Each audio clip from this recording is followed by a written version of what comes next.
Ladies and gentlemen, what's going on? It's Kyle Henderson along with Clint Lamb of BamaInsider. Hope you're doing well. Thank you very much for joining us. Hit the thumbs up, like, subscribe. Clint, what's going on, my man? Not much, brother. How you doing today? Doing fine, doing fine. It's a great day to cover Alabama Crimson Tide football. Well, every single day is. Um, Nick Saban talked about Tyler Steen. You put together a great video, by the way, talking about the transfers.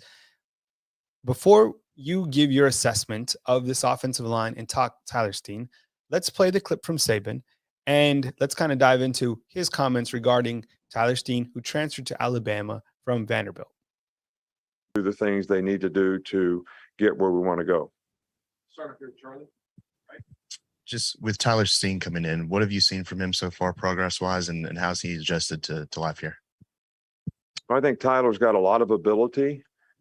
I think that, all the new players that come in, it's a little different culture here. They all have to sort of buy into the culture of how we do things, what we do. Not easily satisfied with what we do and how we do it, and to challenge yourself to be the best that you can be on every play. And I think that's the question that I would have for a lot of different players. But, Tyler is certainly showing a lot of ability. He's made really good progress. He's a bright guy. But consistency and performance is something that we're really focused on. And that will create tremendous value for him. We want what's best for all the players. I don't see how any player could ever think that anything that we do is not in their best interest to try to help them be the best version of themselves. They may not like it, just like, sometimes when I was a kid, I didn't like what my parents made me do. I didn't like it when my dad made me wash the car over because I didn't do it correctly. I didn't like that. But it made me better. So we all got to go through that to some degree. Here with Clint Lamb of BamaInsider. Clint, when we look at this offensive line and we talk Tyler Steen, clearly he's doing what we thought he would do, and that's excel at that tackle position. Your early assessment of this offensive line and Tyler Steen. Well, I thought it was interesting, Nick Saban's comments, first of all. The fact that he brought up how much ability that he's shown, but also brought up, the consistency side of his comment. He needs to be able to do it consistently, or really, he never calls out players directly necessarily, so he turns it into a very broad statement. But it almost seems like maybe something happened, and maybe you could, that's pure speculation, but the fact that he was specifically asked about Tyler Steen, and then he followed it up by saying, I don't see how anybody could think that anything that we asked them to do was not in their best interest. I don't know if there was some kind of exchange there, or what happened behind the scenes, but from what we've been hearing is he's been doing extremely well. And I think that he's, pretty close to locking up that left tackle job. And the scrimmage reflects that, because not only was he working as the first team left tackle, Amari Kite was working with the second team. And then Kendall Randolph, who had been involved in that competition, he was actually working as the first team left guard. And maybe, once Javion Cohen, whatever's going on with him, if he gets inserted back into the starting lineup, who knows, maybe Kendall Randolph will kick back over to tackle. But I do find it really interesting, some of the comments that he made about Steen, but the bottom line is a lot of pure ability. And I really think he's going to come in and stabilize that left side for Alabama.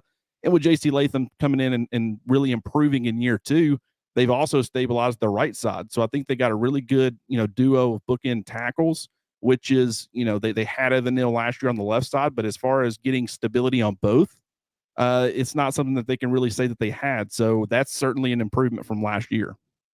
Here with Clint Lamb of BamaInsider. My name is Kyle Henderson. Definitely hit the thumbs up, like, subscribe. We appreciate you guys being here today, right here on BamaInsider. We'll take your calls probably at the 20, 25-minute mark. Clint and I will pass the ball back and forth for a little bit.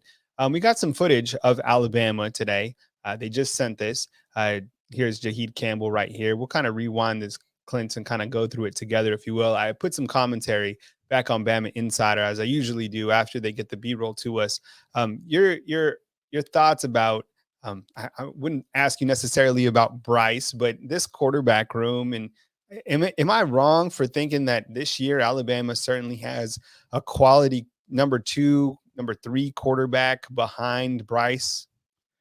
I think in today's college football, you really couldn't ask for anything more, right? Because back in the day, you could stack, 4 quality quarterbacks on your depth chart because the transfer portal wasn't really a thing. But when you've got that one position, there can only be one starter. It's the position that everybody wants to get on the field as quickly as possible. And when you don't have guys who are getting on the field, they typically want to leave. So the fact that not only do they have a reigning Heisman Trophy winning quarterback returning in Bryce Young at the top, you've got now what I would consider more of a veteran player in Jalen Milroe. Played a little bit last year, got his feet wet enough where you know that he's at least a little bit battle tested, even though I would like to see a little bit more, this season. I think that they at least have a guy who's not completely new, but he's very talented. I think the fact that he's don't get me wrong, Bryce Young could be a much more dual threat quarterback if he wanted to be. He just elects not to run the football. Sure. But I think that the fact that he is one of those guys who is, a mobile player, but not really a runner, if you were to ever have to go to Jalen Milroe in the middle of a football game, he's such a different style. And you've really seen that benefit teams in the past that's gone from maybe, a guy who likes to throw the football around a little bit more to go into the guy who likes to run it in the middle of a game. A defense hadn't had time to game plan. You've seen it be very effective. So I think from that aspect too, it would certainly help Alabama if something had to come in or something happened and Jalen had to come in. I think they would be fine. But on top of that, you've got a very talented, also mobile Ty Simpson, and he's going to take a little bit of time. The good news is that he's not going to be pressed into action, even if something did happen to Bryce Young. You've got a guy who you trust in Jalen Milroe, so he would be able to step up into that backup role and still wouldn't be pressed into action too early. But I do really think that their quarterback room in today's college football is set up about as well as you possibly could get it. Here with Clint Lamb of BamaInsider. You're checking out footage from today's practice. You can watch more of that on our YouTube channel, coming to you from beautiful Tuscaloosa, Alabama. Stopped over at Crimson Cuts today. So go get your hair cut down at Crimson Cuts. Barber was Mr. T. Went in there, Clint. Check this out. So I go into Crimson Cuts over by World of Beer, down by Taco Mama. So I go in there today, and I'm not making this up, Clint. He is watching your video on the transfers on the TV. Really? Yeah. And I was like, that's us. That's BamaInsider. So me and Mr. T kind of went back and forth, and he told me about his grind and his craft. And so Crimson Cuts, go check him out. Tell him Kyle Henderson sent you. I was like, I need to get Clint over there, and we could have like our own barbershop talk, right? Hey, 100%. Right? So maybe next time you need to cut, and I need to cut. We'll go over there together. Maybe have the whole crew, and we'll do something like that. But you think I could pull off a haircut like you? Hey man, you could try it, man. No, hey, be honest with me. Don't set me up for something that's gonna look terrible. We both know it'll look awful. All right. Coach Saban talked about leadership today. And he's clearly a big guy on leadership. We won't play that actually let's play the clip on leadership. And the reason I say it is, if anybody knows me kind of behind the scenes, I'm a quarterback per se, right? I like to put guys in the right position. And Clint knows I'm always, making sure that, everyone's doing their job in the best way possible. And I'm watching The Last Dance, Clint, like the rewind for the Bulls. And like Michael Jordan, like the mentality that these guys have, that's how you got to be. Here's Coach Saban talking about leadership today, going into the middle of August. But I think those guys are getting more and more consistent every day. Hey, Coach. So far, all the players we've talked to this fall camp have had a really strong emphasis on leadership. And I'm just wondering, from your perspective as a head coach, what have you seen in terms of leadership from the players, specifically in the last scrimmage as well? I do think that we have some really positive leadership on this team. I've talked about this before. We have some really good leaders, but there's two parts of leadership. There's players who lead, and we have some really good players doing that. But there's also players that have to learn how to respond to leadership. That means they take ownership for doing what the leaders ask them to do. And that's something that, everybody's got to make a decision and a commitment that they're willing to do, to take ownership for, doing that. So there's one thing to command things, but there's another thing to take ownership for it yourself, so that you can buy into what people are asking you to do. A really simple example, I guess I would be considered a leader, but when I say run to the next drill and everybody continues to walk, am I being a bad leader, or are they not responding to leadership? That's the question. All right. So we have good leadership, but people have to learn to respond to it and take ownership for the standard and the level the leadership has an expectation for them to aspire to. Clint, when you look at this particular team and all the pieces that Alabama has returning, I mean, clearly you have two things that really stand out when I look at this team. The offensive leader is Bryce Young. He returns. And then on the defensive side, you have William Anderson, who's clearly the defensive leader. You also have Pete Golding returning. You have Bill O'Brien. So you have your OC, your DC. You have a lot of vets within this team, especially on the defensive side. The transfers that have come in, looks like Jermaine Burton, kind of assuming that quiet leadership role, if you will. We haven't seen, in my opinion, that leadership really come into Alabama till, maybe third or fourth game. But what do you think this means, that leadership is kind of not necessarily already set, but you have your leaders? Maybe it is already set before we've even entered the first game of the season. Well, I think that Nick Saban did a very good job of identifying the problem, because that's what do we always do? We always say, there's a lack of leadership on the team. And as Nick Saban pointed out, he can be, the quote unquote leader and tell guys to do things. And if they don't respond to him, if they just shoot, you got to think, if these Alabama players just collectively were like, we're not going to do it, they don't technically have to do it, but yet they respond to his leadership. They believe in him and they want to follow him and take his lead or follow his lead. And it's a matter of getting some of the players to that point as well. And I think that there have been a lot of players who have stepped up and taken the leadership roles, but now it's more so putting a focus on getting guys to buy into those players who are accepting those roles. And I think that that's going to take, I think probably if I'd have guessed, they've probably made a lot of progress in that area, with that being the emphasis. But I think it's something that will probably take, a little bit longer. I don't think it's I would call it a work in progress is how I would put it.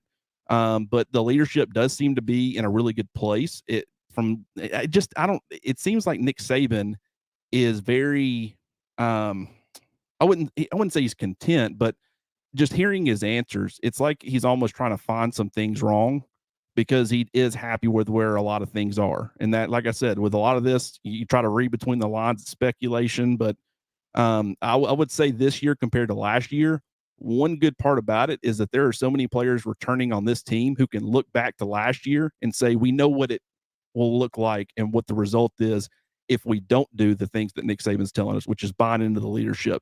So I think that that's huge too. You have something to compare it to. If you're coming off a national championship victory and everything had been going great, you might not have the same kind of response. Here with Clint Lamb of BamaInsider. My name is Kyle Henderson. Definitely the thumbs up, like, subscribe. We appreciate you guys being part of the show tonight right here on BamaInsider. I'll take your calls probably around the 25-minute mark. Call number is 205-850-1994. No need to jump in right now. Here with Clint Lamb talking about Alabama football as we enter the middle month of August. Of course, Utah State is the first game. We'll kind of continue to get to that first week of the college football season. We see you guys inside the comment box. Thank you very much for joining us. This is our Philippines. What's up? We see you inside the comment box. Thank you very much for watching. We also have Shawn from Huntsville. Shawn, can't wait to get your call tonight. I know you're going to call. Clint and Shawn need to get together to talk football. Shawn from Huntsville does it like nobody else. We also got Will Crawl. What's up, Will? We see you inside the comment box. Thanks for joining us tonight. And then always believe in Alabama. We appreciate everyone's support, and Big Buck as well. We see you inside the comment box. Clint, another thing that Coach Saban talked about today is it probably made everyone's ears perk up, but was a clip regarding Alabama corner Eli Ricks. And we continue to talk about Eli Ricks. He wasn't healthy coming into Alabama. And then I guess some sort of back injury, doesn't seem too serious. Here's that clip of Coach Saban talking about Eli Ricks.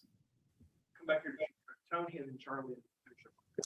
How much progress have you seen in Eli Ricks' ability to pick up the defense? And then how optimistic are you that he could be an impact player this year? Well, he hasn't been able to practice since the scrimmage.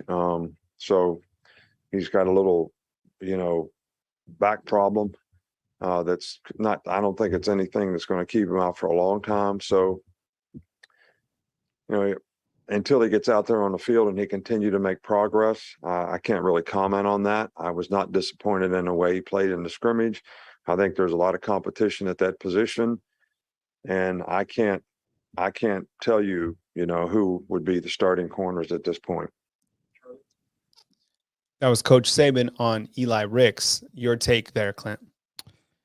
Well, first of all, the injury is unfortunate because you are trying to bring Eli Ricks along. Everybody just automatically assumed this guy was a freshman All-American at LSU. He's going to get to Alabama. He's going to be coached by Alabama's coaching staff, have done a great job of developing defensive backs. He's going to end up being one of the best players in the country or best defensive players in the country. He hangs around for a year and then he moves on to the NFL. And what we're learning is that was exactly that. It was just an assumption. There's still a lot that needs to be done with this guy as far as learning the defense and learning what it takes, to be successful. I think a lot of times when you look, at LSU, it's a little bit more free flowing. It allows you to, play and use your instincts and just, it's not nearly as complex. And what you're asked to do at cornerback is not nearly as much as it will be at Alabama. And I think that that's very important to note. A lot of guys are left, or perimeter corners are left in man coverage, one-on-one, no safety help over the top in a lot of situations. If you want to know how that can affect you, go back and watch the national championship game. At one point, Kyrie Jackson got beat deep, Kool-Aid McKinstry did. And so, that's the kind of thing that can happen if you get left on an island and you're not able to play up to the standard that you need to. You're going to allow big plays, but really it's more than that. And Nick Saban did talk about when he was talking about Tyler Steen, the culture and just the differences and what's required and what's demanded. Eli Ricks is dealing with the same thing. You got to try to compare Ed Orgeron's LSU program to Nick Saban's Alabama program, right? You're talking about not only are you transitioning and you've got new teammates, you've got new coaches, you've got a new defense with a new system. You've got, new expectations. I mean, at Alabama, there's a standard and it's been set and you're going to follow through on it. At LSU, that you didn't have those same kind of standards. So I think he's a really good player. And I think once it clicks, you're going to see one of the best cornerbacks in the country. I'll continue to reiterate that. Just because he's not that guy in week 1 or week 2 doesn't mean he won't be that guy at any point this season. It just means that he's taking a little bit longer than some other guys. Clint, look at this clip right here. So you got 37, Des Moines Kennedy. You got Deontay Lawson. You got Dallas Turner. And then if we rewind that, you got number 8, Smitty, Devontae Smith. This is the new crop, right? I mean, the new crop is here. I mean, what are you? I mean, I wouldn't say like expectations. And then number 23, that's Jacquez Robinson. So a lot of youth, a lot of, amazing youth within Alabama's team. When you kind of look at, these guys in the fold here, Deontay Lawson, Dallas Turner, even Des Moines Kennedy, it's hard to believe, but Des Moines Kennedy is actually a junior, if you can believe that. Let's talk Dallas Turner real quick. You excited to see his progression as he continues to blossom here at Alabama? 100%. I think what's interesting about Dallas Turner is that even though he took over, quote unquote, as the starter in the Texas A&M game, he only played roughly about 40% of the defensive snaps for Alabama from that point forward.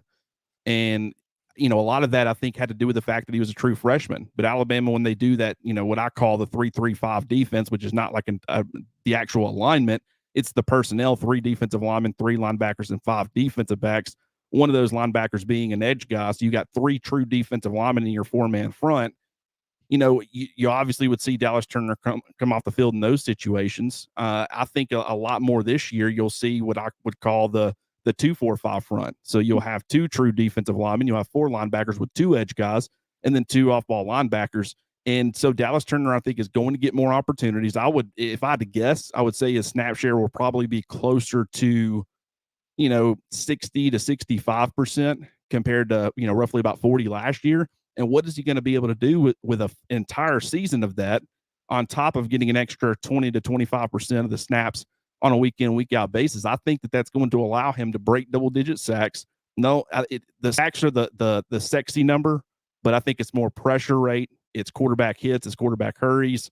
And I think he's going to very much affect the quarterback playing opposite Will Anderson because Will Anderson's going to be commanding so much attention, that in most of the defenses that teams play, Dallas Turner would be your headliner and you would be able to give him all your attention. Now, I mean, what Will Anderson commands, you simply can't do that. And it puts him in a great position to be successful. And now that he knows what he's doing, he's a lot more experienced and he's been there before. I really think he's going to take yet another step forward this year and become one of the premier defensive players in college football. Just incredible. I mean, I love it. And I love watching these particular defensive back clips. I'm so excited about this secondary. One particular guy I'm really excited about is this guy right here, Terrion Arnold. Let's talk about him real quick, Clint. I mean, you got Terrion Arnold coming in to his redshirt freshman year. I think could be some opportunities for him. I mean, it looks like he was repping with the ones, the scrimmage. Give me some give me some feedback on Terrion Arnold. Well, I mean, everybody expected it to be Eli Ricks, and at some point it might be. But for right now, it's looking like it's going to be Kool-Aid McKinstry. When he's healthy, more than likely it's going to be Kyrie Jackson as that number 2 guy in the starting lineup. But Terrion Arnold, you got to think everybody was expecting this to be a 3-man race going in, and he's forced his way into that conversation. And I think that's huge because it was kind of like, with Mac Jones a couple of years ago, everybody was talking about the quarterback battle between Jalen Hurts and Tua Tagovailoa. And I remember that Mac Jones got kind of upset that he wasn't being included in that conversation. And when he was doing that, a lot of people were responding and saying, I don't know if you're ever going to be in the conversation. And look where he's at now, and I think Terrion Arnold, this is a guy who's a former 5-star talent, very, has all the traits that you look for at the position. And he was making a transition from safety to corner. That's not as simple. It's not Madden. It's not NCAA. That's a pretty difficult transition for anybody to make. And I think that he's now getting comfortable. And you're starting to see that 5-star talent shine through. He's inserted himself into the conversation. I think he could be a very good player for Alabama. Here with Clint Lamb of BamaInsider. We got Clint on for just a few more minutes. Clint, when we talk about, you wrote a great article kind of talking about the transfers, and we've talked about the offensive line. You've went in depth and done such a great job kind of previewing this team. And as we continue to preview what type of team we know this team is going to be, I want to get your feedback real quick on the running backs. We got a short segment of them from the B-roll. You have Jahmyr Gibbs, who you talked about coming from Georgia Tech to Alabama. You have Jace McClellan. And I want to talk about Jace. Posted a photo of him on our YouTube channel, the Inside the Community. And I said, don't sleep on Jace. What's your take on Jace? Talk about Roydell. Talk about Trey Sanders. Talk about the running back room as a whole. Because I think you can't just have one featured back. Sure, I guess you can, but it's a gauntlet of a season. There's nothing wrong with having a number 2, a number 3 that can step up and be the main man if their name is called on.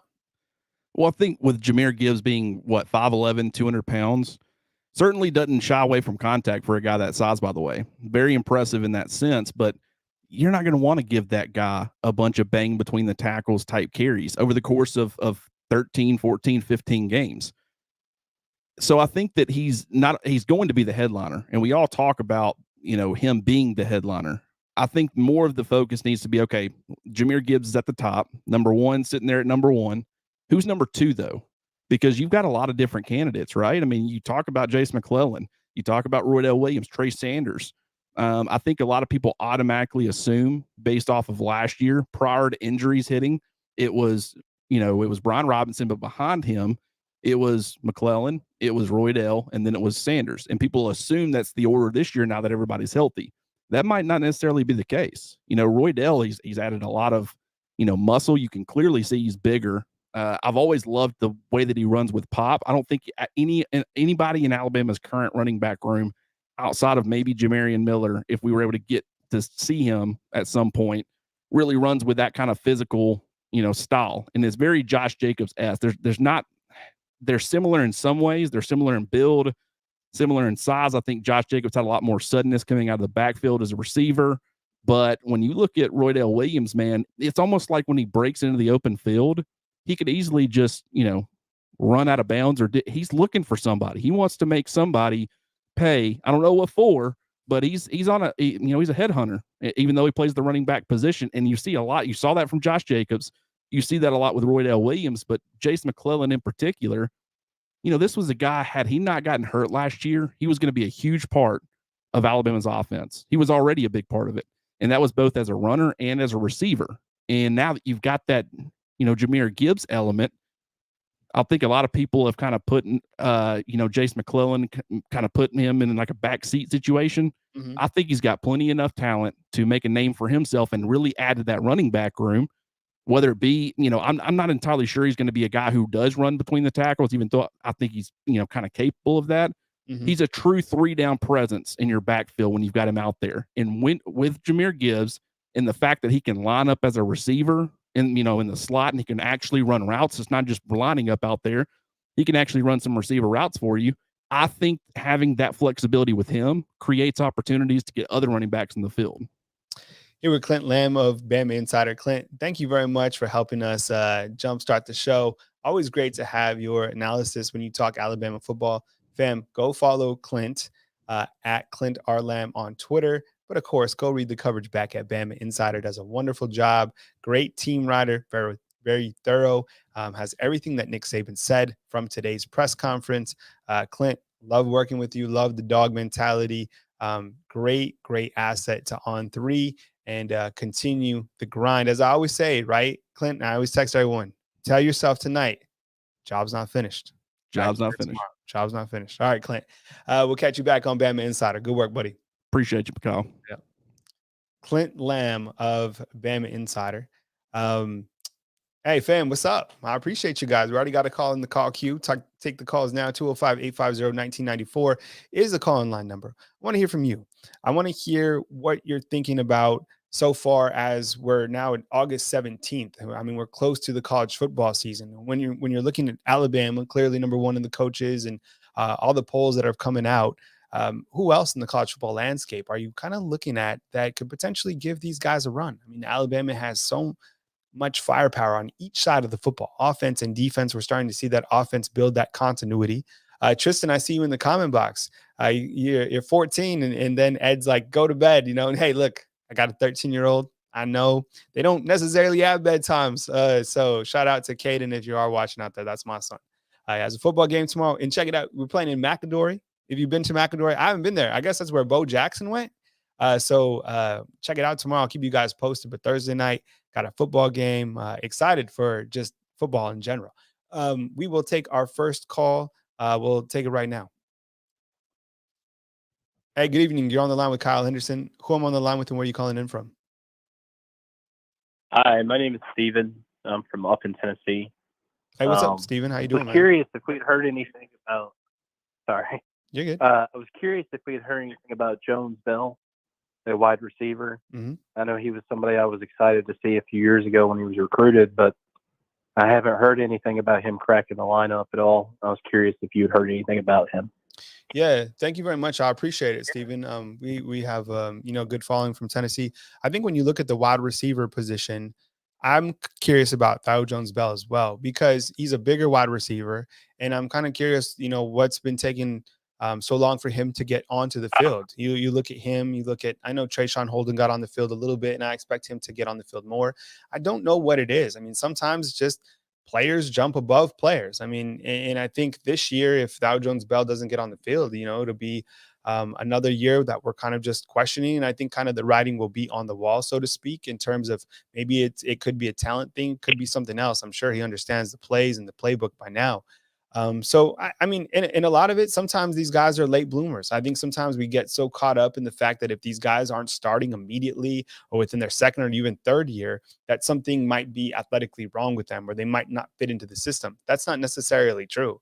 We've seen guys who later on in their program, later on in their career, stand up, step up, and rise up to the challenge. I mean, we would have all written off Mac Jones, right? And I mean, if Mac Jones, think about it, kind of rewinds and talking about the quarterbacks, Mac Jones, when he was a freshman, sophomore, people were worried that he was going to be the quarterback in line at Alabama, right?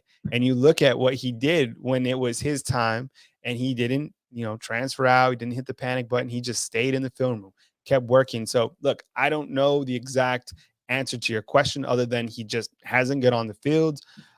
maybe this year. It's a gauntlet of a season. There's nothing wrong with having quality reps and quality guys behind kind of the number ones and the number twos. What else you got for me, Steven? That's all.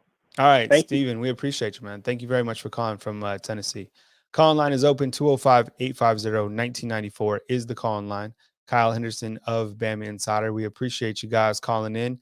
I think when you look at this team overall, the strength clearly is on the defense. And you look at kind of the edge rushers and William Anderson and Dallas Turner and what each of those guys bring. But as we've spoken about, Chris Broswell, I think, is certainly going to be a name that I think contributes this year. You have Deontay Lawson at that interior linebacker position that I think he could be a guy to certainly step up. Henry Toto, Jalen Moody. I know you guys are really excited to see Jalen Moody, right? Here we got William Anderson. I mean, William Anderson, just a beast. Saban said today, it made my ears perk up. By the way, call line is open, 205-850-1994.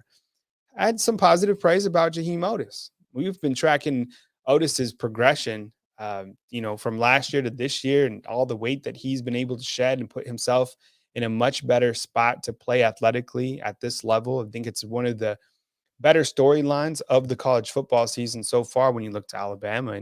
And to hear that he's already getting some reps with the number ones, I think that is very positive. I think that's really exciting news when you look to him. And Coach Saban also mentioned some good stuff about Tim Smith. I'm really high on Tim Smith. I think Tim Smith could be a guy that chases after the quarterback.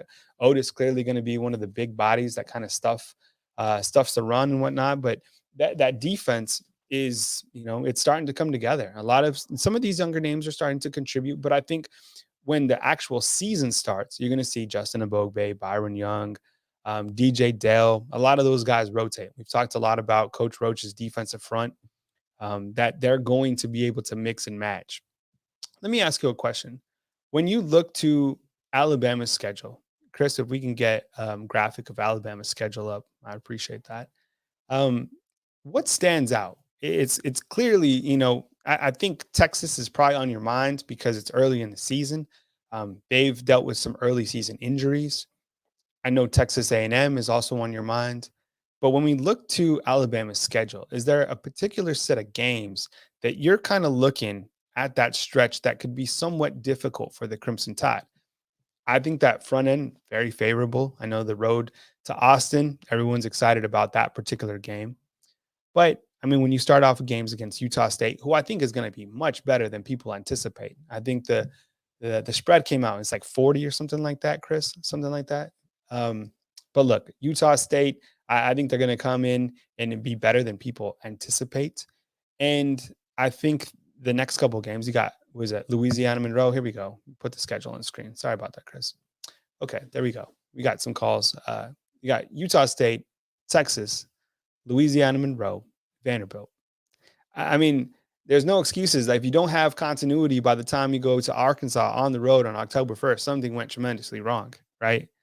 And you're right, Ed, inside the comment box. Utah State, they're not chumps. I promise you. Coach Saban, he's probably not thinking about week one just yet, but I promise you, Utah State is better than you think. I'm telling you. And just wait till you hear Coach Saban before that game. He's going to be amped up against Utah State. Let's take this first, another call coming in.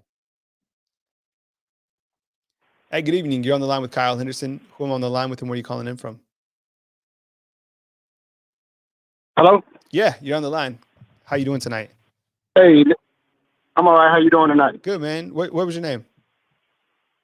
Randy Jackson. And where are you from, Randy?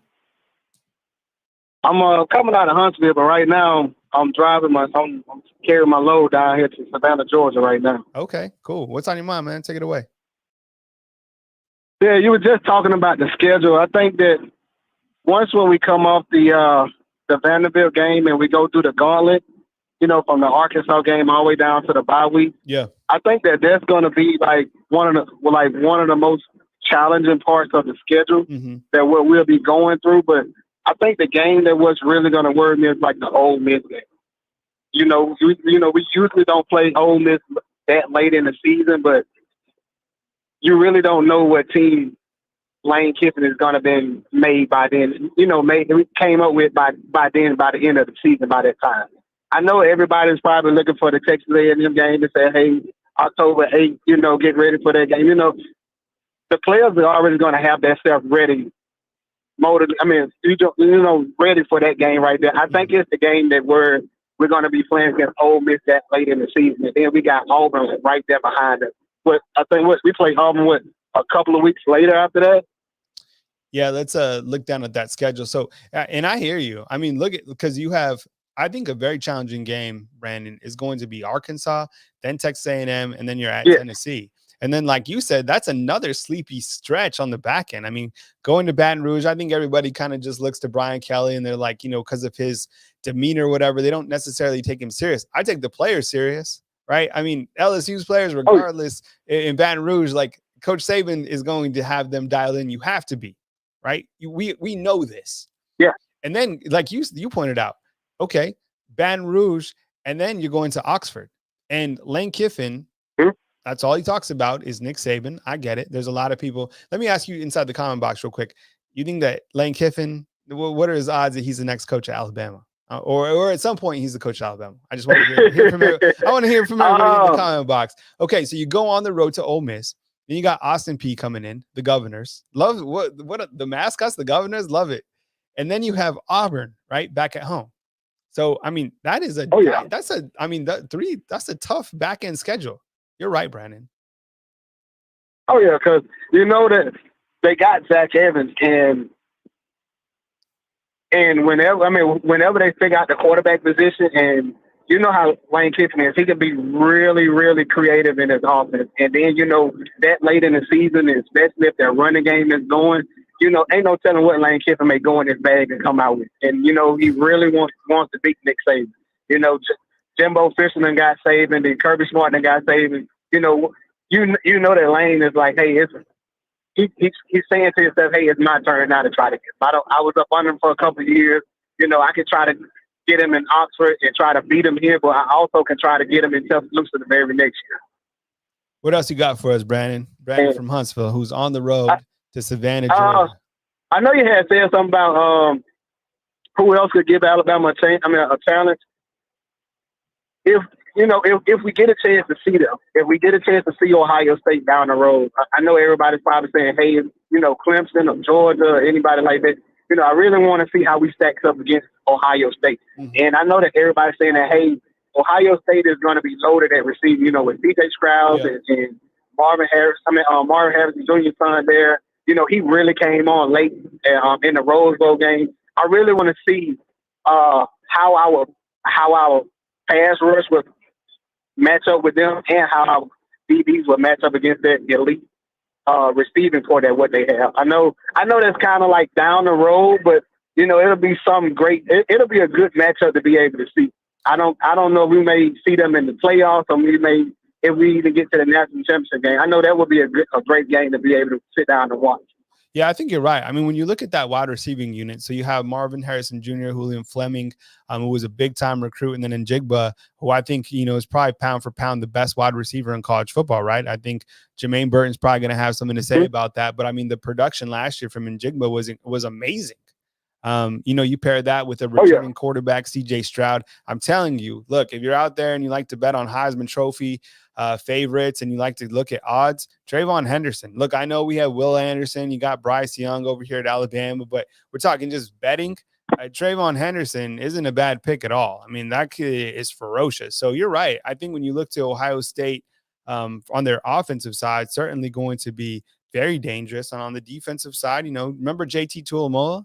Everybody thought that, he was going to be in the mix for. I mean, I'm telling you, like that. You're right. I think when you look to, Ohio State or other teams that could potentially give Alabama a chance, clearly Ohio State. I mean, what they have this year, there's no excuses for them either. Just like there's no excuses for Alabama, there's no excuses for the Buckeye. Anything else for you, Brandon? I want to see Jalen Moody. I want to be able. He's in year 4, year 5, and I want to see how Jermaine Burton. He's going to get a lot of more opportunities than what he got at Georgia. I think the most reception that what he had at Georgia was right under 50, if I'm not mistaken, or it was just over 50 receptions for the year.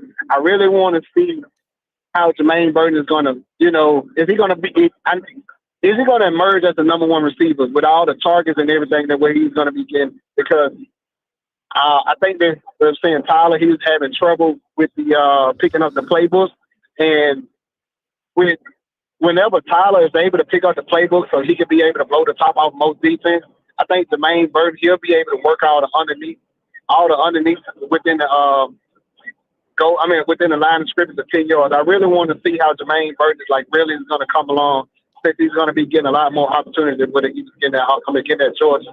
And with Jalen Moody, I haven't heard that much out of camp about him.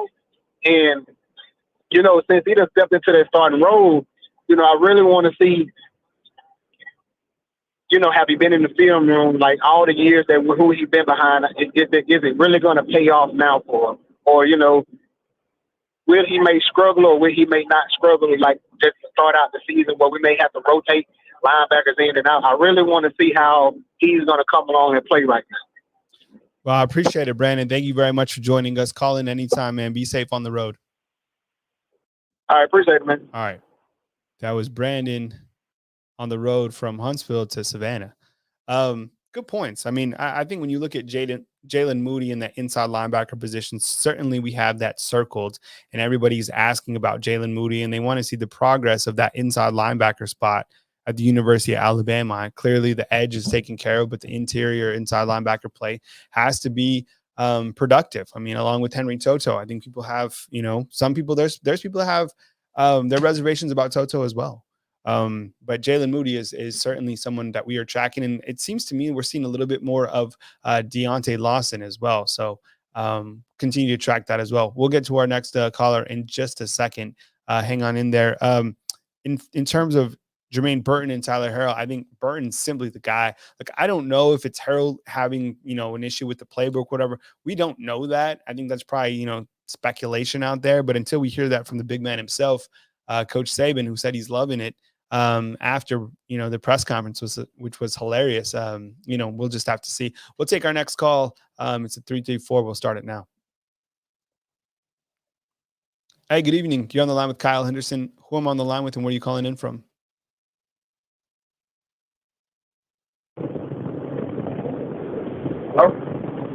Hey, the signal's not that good. Hello? Sorry about that. Are you there? Can I hear you? Yeah, I'm here. All right, go ahead, man. What's your name and where are you calling from? This Randy Jackson. I think we had just got off the line together. All right, we'll talk again, Randy. See you, buddy. All right, that was a double dip with Randy. Let's take all right. Let's see. I think we have this one. All right, you're on the line with Kyle Henderson. Who am I on the line with, and where are you calling in from? Yeah, Hunter from Hartford, Alabama. Hey, what's up, big man? How you doing? Speak up a little bit. I'm good. How are you? Good, man. Hey, what's can you hear me now? What was for dinner tonight, man? I had a sandwich. Just a sandwich. Keeping it simple. Love it. What's on your mind tonight, man? Take it away. Yeah, I'm really interested to see how Kendrick Blackshire comes along this year. If you look at him physically, he's a specimen. Yeah. So I'm just curious to see what role he might contribute this year. I'm curious as well. I mean, remember those photos that came in of Kendrick Blackshire when he was in high school? It was like they broke the internet. We haven't seen him just yet. Does that mean, something's going on? Probably not. It means that there's just guys in front of him, but I'm with you. I have him circled. I have Deontay Lawson, Keanu Coat right there. These are guys that I'm tracking in terms of the progression. When you look to linebackers, inside, outside, I think he's going to be just fine, but you're right. We haven't really heard too much of him just yet. So Kendrick Blackshire is certainly kind of on the, where is he radar? What else you got? Yeah, also Demoy Kennedy. Yeah. That's another guy who's I think it was more of him coming in Alabama was more of a developmental type thing where he had to develop. and I think he's one of those guys that just need to develop some. And I'm interested to see. I've heard just from conversations that I know people who know him, really well, who are friends with him. But I've heard that they've been working Emmanuel Henderson out at wide receiver and corner, and Nick Saban mentioned him as a kickoff returner as well. So that'll be interesting to see as a freshman what kind of role he takes over this year. So I'm excited to see what my hometown talent can bring to the Tide this year. Right? Yeah. Emmanuel Henderson. I mean, that's a great thing about fall camp is you have this opportunity to see if there's players that could potentially fit in other spots. And it looks like he could be one of those guys. And who knows? I mean, he maybe falls back to being a running back or a receiver. I mean, he's certainly athletic enough to do whatever the coach needs him to do. But I think when you look to that stable of running backs, go ahead. Well, he broke some records, state records at kickoff returns. Jeez. So he's definitely capable of doing that. And with JoJo being, JoJo was a guy last year who was a punt returner and a kickoff returner. So with some of those guys that being hurt and combination of that, I mean, I think that he will get some looks. It might not be in the big games, the big SEC games, but we get to the second half of these Utah State games and Louisiana Monroe games. I think we'll see him, on that kind of a role. So I'm excited. Let me ask you this. Let me just kind of preface this question. I hope that nothing happens to our quarterback, Bryce Young. But let's just say hypothetically, we do know that sports things happen. Would you be confident at this point with Milroe as the backup option? Oh, 100%. Yeah. Last year I would have said no. I just didn't think he was ready. I thought he looked, okay against Mercer.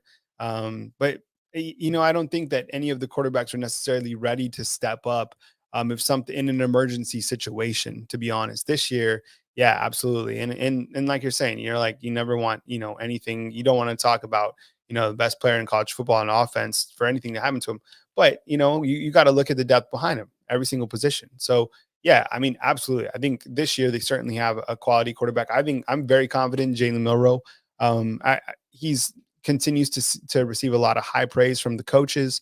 I mean, dude's diesel. What is he, like 230 or something like that? Built like Derrick Henry. And I think he's more than just, a running quarterback. I think he can certainly command the offense at a very high level. I think he's going to be the guy next year. There was times where last year where I was maybe concerned about that, but yeah, I think that, it's his position to lose, and there's going to be a quarterback competition next year. There's always a quarterback competition. Usually I think that's going to be great, but yeah, I think that Jalen Milroe certainly capable to lead this offense. What about you? Yeah, I mean, I think watching him last year, I thought that he'd get second guess himself a lot of times when making passes. Yeah. But I was at the Mississippi Southern Miss game last year, and in that game in the second half when he took over, he threw a dime of a touchdown pass right there in the fourth quarter. And so I think when if he thinks every play by play, and kind of shake off the bad ones, I think he'll be good. And that's something that Jalen Hurts is very good at doing, And so if he can kind of build that mindset of just playing the next play and not getting too flustered about, having a play that didn't go his way or the way that he wanted to. And I think now from him being with Bill O'Brien for another year, which is a big benefit of having the coordinator come back. Yes. He gets to learn this. He gets to see the system that he's being asked to play in. So I would be comfortable with him. I mean, I've heard people say, well, if something happens to Bryce, then Alabama's out of the race for the national championship. I'm like, I don't necessarily think that. I think he's a capable option, and he's going to get reps this year. I mean, I think that he will get some reps. I tell you, this makes me think of this for a second, but you know how when Tua took over for Jalen Hurts, some of those plays where they would just have like Jalen Hurts like line up as as a like a wide receiver and things like that. That was so cool to me to see that, them have a mutual respect for each other, to get out there and do that type of thing.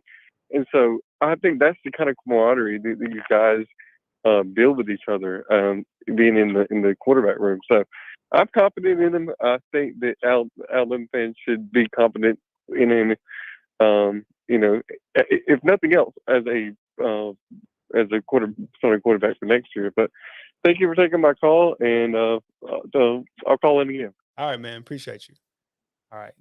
Good stuff. You're right. I mean, I think when we all remember, we kind of look back to Jalen and Tua, and when each of those guys was on the field at the same time, I mean, it's kind of like one of those, like, where were you moments, right? We all remember that. Just, classic, classic times, recently. And you see the quarterback progression that we've continued to see at Alabama. It's just unbelievable. I mean, I think a lot of people felt that when Tua left, that there was going to be a dip at quarterback. I mean, Mac Jones has, the efficiency. You could say he's, pound for pound, the best quarterback under Saban statistically, what he did, from an efficiency standpoint. And then I think when people felt that he left, people got a little bit worried because they didn't know what Bryce is going to bring. And then Bryce breaks all these records and just completely balls out. And it's unbelievable what they've continued to do at the quarterback position. We'll take our next call. We got a 256 calling in now. Hey, good evening. You're on the line with Kyle Henderson. Who am I on the line with, and where are you calling in from? Kyle, what's going on? This is Shawn from Huntsville. Hey, what's up, Shawn? How you doing, man? Good to hear from you. How are you, man? Yeah. What's up, man? How was your day? I was good. It was good. No complaints at all, man. No complaints. Nobody would listen anyway. Right? Yeah. Yeah. That's the thing. It's like, I heard this thing. If you want to hear, how miserable sometimes you're being, or, kind of pathetic, you record yourself complaining. Nobody cares, honestly. Like, right. Everybody has problems. Everybody's going through stuff. Nobody cares about your problems other than yourself. So just handle it, deal with it, whatever. All right, Shawn, take it away, exactly. man. What's on your mind, man? Okay, first I wanted to say I'm super, super duper excited about our run game possibilities this year. I think we're going to get back to running the ball the way we're supposed to. And what I've noticed is with our recent recruiting success with Formby and Olaf Solanen and McVeigh and McElderly and Polito, I think it is, from California, the most recent young man, those guys are movers. When I say movers, those guys are big guys who are athletic, that can move people in front of them. Not necessarily the lean Javian Cohen type lineman, but these guys are big road grader mover guys. So I'm excited about the future. I'm excited about our run game. I see what he's trying to recruit to. We want to get back to being physical. I'm really, really, really, really, really, really excited about the balance of our offense going into this year. I don't think we're going to be dropping back 40 times a game. I really think we're going to run the ball, because when we drop back and throw the ball like that, Georgia showed in the national championship game that we can be pattern matched. And what a pattern match is, it's pretty much the same as cover three. And I think a lot of teams will at least try to cover us like that, will at least try to play Bama like that. And I also want you to remember, Kyle, you probably don't remember, but in the comment section last year, I dropped a comment and I was telling people about Kobe Prentice. Saw this young man at a skills camp in ATL. You talking about short area quickness, man, sinking your hips, coming out of your break at full speed, routes. Kobe Prentice is going to be something special, man. He wasn't very big, so I didn't really know how his size was going to transition. He wasn't an aggressive guy like Devontae was and go and get the ball. But as far as his breaks, as far as his routes, as far as catching the ball, this dude is as sleek as it comes. He is as sleek as it comes. Isaiah Bonds is the same way, except Isaiah is exceptionally small. I think Isaiah is probably going to need a little weight and a little weight room time, as they all do as freshmen. But keep your eyes on Kobe Prentice. This is a young man that I bragged on a while back. When I saw this kid, he was awesome, man. He was awesome. He could catch the ball. If he could come in and pick up the offense, I knew he was going to have an opportunity to get on the field early. So definitely keep your eyes on Kobe Prentice, man. What do you think? Yeah, I think I wasn't necessarily surprised to hear Kobe Prentice's name. But I mean, it is impressive. I mean, I look to some of these younger wide receivers. I'm super excited about the younger talent that has come in, to be honest, Shawn. I mean, when you look to, Right. the Kobe Prentice, Isaiah Bond. I mean, I know Aaron Anderson dealing with injury, Mari Nyblock. I mean, that is a really good group. And then you throw on guys like, you kind of just stack on it. And what Saban's been able to do, is really get these big physical receivers. I mean, Shaz Preston, I mean, Right. Lawson. I mean, these guys are diesel. So I mean, to hear Kobe Prentice's name during the first scrimmage as a freshman, I think that's really notable. And credit to him, for coming in here and kind of doing his work. What else you got, Shawn? Last but not least, I'm really want to see Shawn Holden. Last year, he struggled a bit to get off of press coverage, and it seems like he's gotten more aggressive. It seems like he's gotten more aggressive coming off the line of scrimmage. So I'm really excited about that kid. Thank you for taking my call, Cal. I know you got a lot of people lined up. I'll be here supporting in the chat as always, and I'll be here calling in, brother. You guys do an awesome job. Roll Tide, and I appreciate you, and I continue to support. All right. Thank you very much, Shawn. We appreciate you. Very much, Shawn. Shawn No problem. From Huntsville. We appreciate the call. Thank you very much. Kyle Henderson, Bama Insider. Hey, fam, if you could hit the thumbs up, like, subscribe, we appreciate you guys. Thank you very much for joining our show. We got calls coming in. We'll continue to take those calls. I just wanted to honestly say thank you. We passed 75,000 subscribers. It means a ton that you guys would be here supporting us. We got some really big news that's going to continue to add to our YouTube channel, to Bama Insider, the website, on the editorial front. So continue to hit the thumbs up, like, subscribe. The thumbs up goes a tremendous way for us. So we really appreciate you guys. Blake, what's up? I see you inside the comment box. He's saying, Kyle, I see your all-time favorite wide receiver, Smitty. I got to go with Julio. Look, that's a debate that I guess we could have, at some other time. And I think a lot of people are going to go both ways. That's going to be tough for a lot of Alabama football fans, right? One of the first, to do it at that level. And then you got Smitty and everything that he did for Alabama.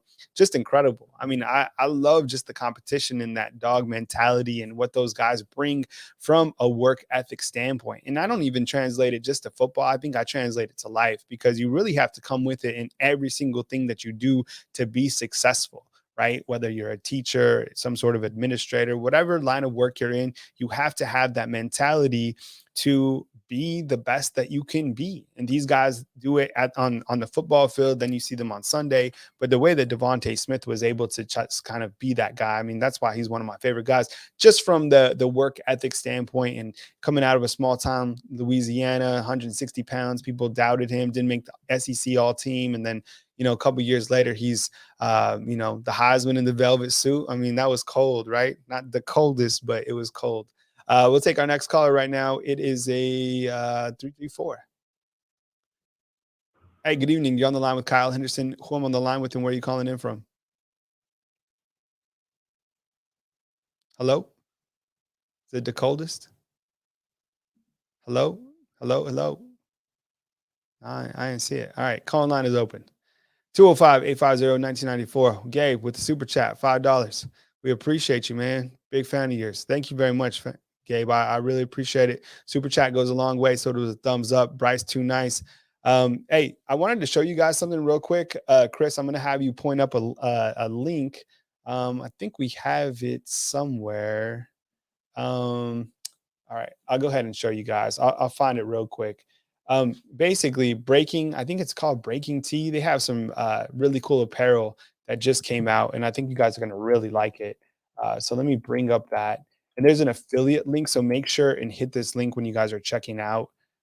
Just want to make sure I get the right stuff lined up for you guys real quick. Give me a second.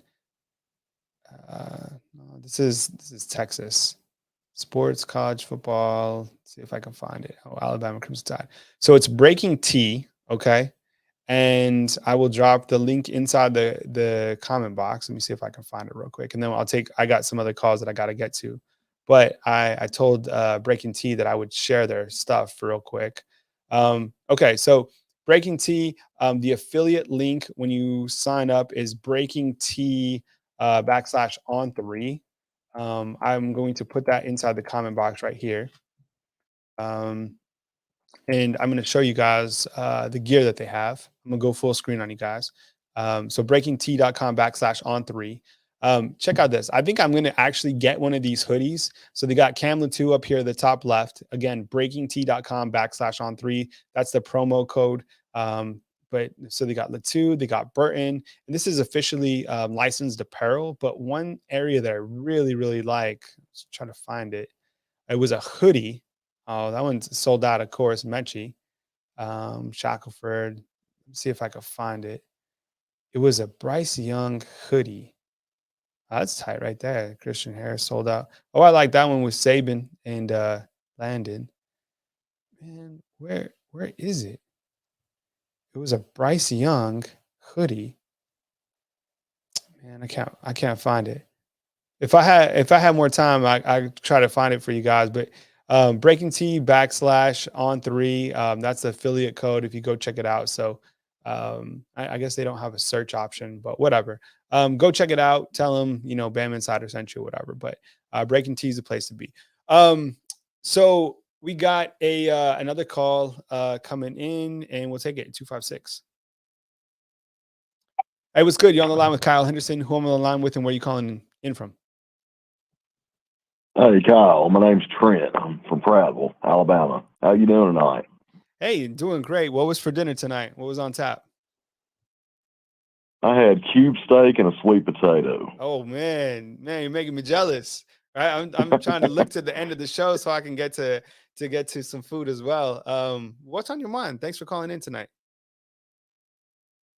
Really, what's on my mind is the wide receiver position. What's going to happen if we get in a game this year and we can't run the football?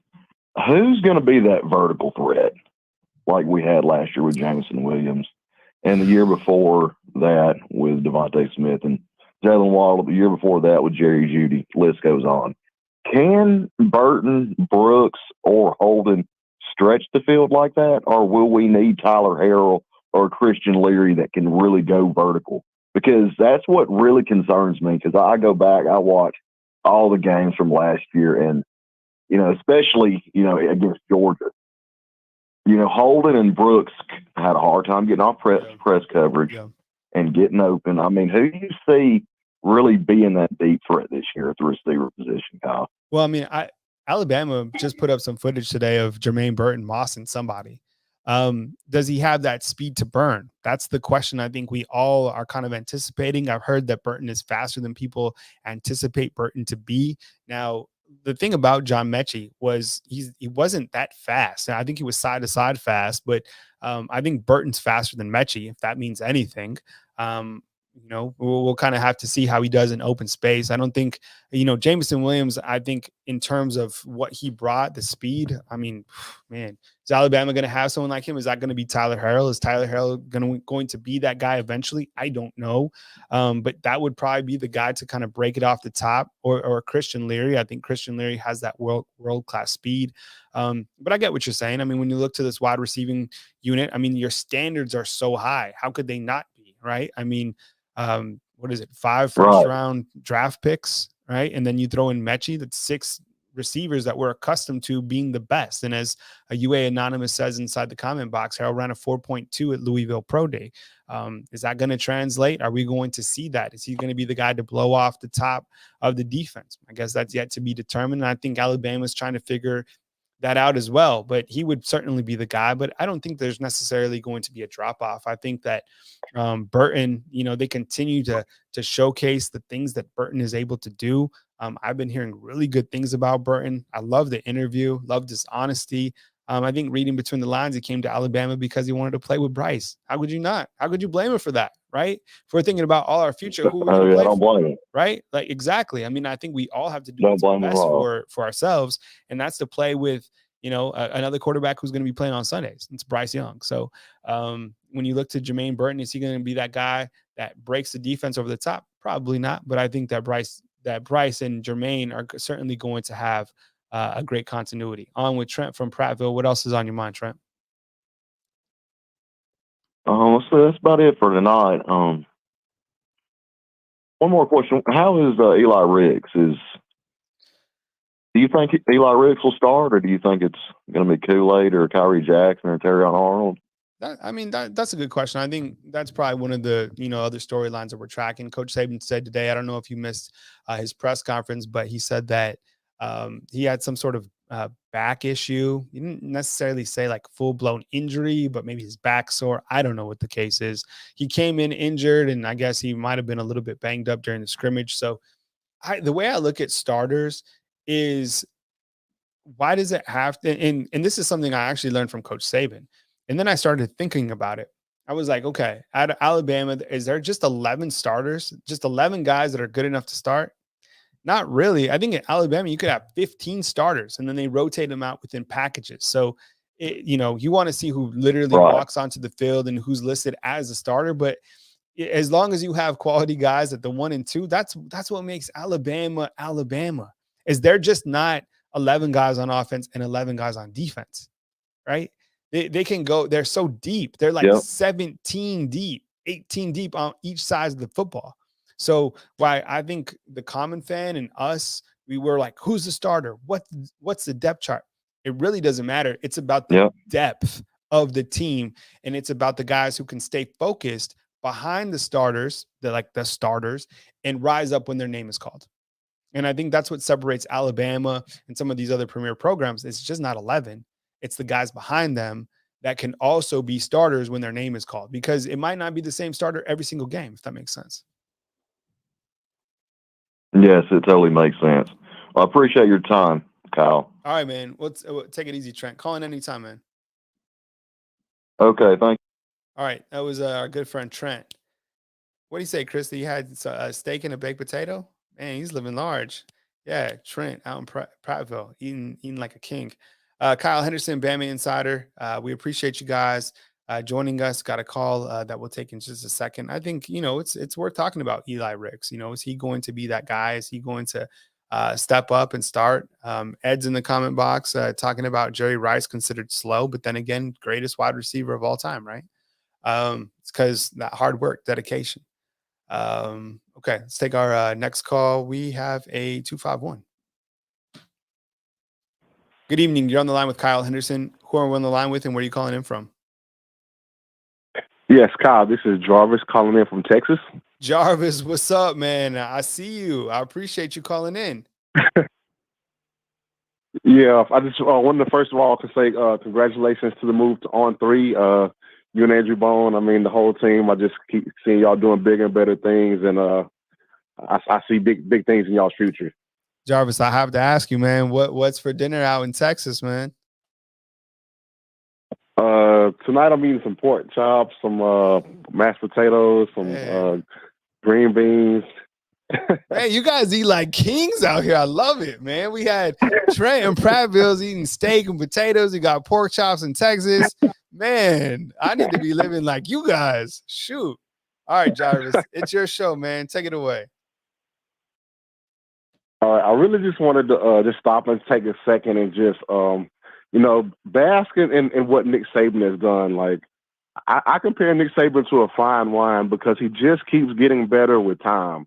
I mean, it's like the older he gets, the better he's getting in every area. I mean, he's 70 years old, but he's a young 70.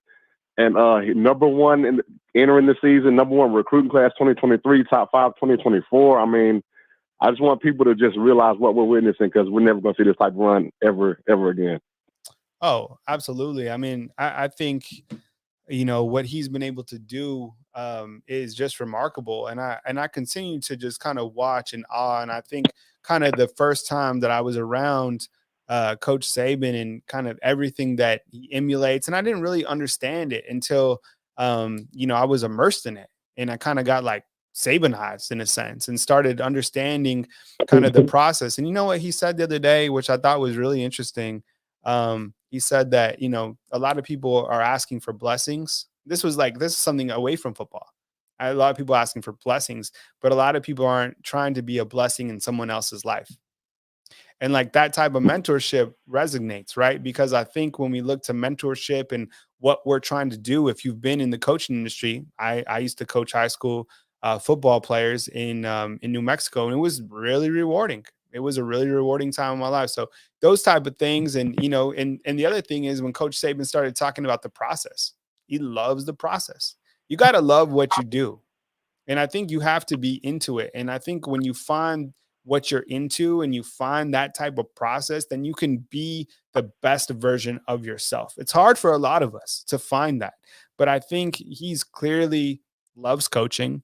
I mean, I don't think age is just a number with him. I think the ultimate player in this will be Miss Terry. I think she'll be the one to call, the shots, right? I mean, come on, happy wife, happy life. And I think that she's going to make the ultimate call, but right now Saban's rolling and that's kind of where we're at. What else you got, Jarvis?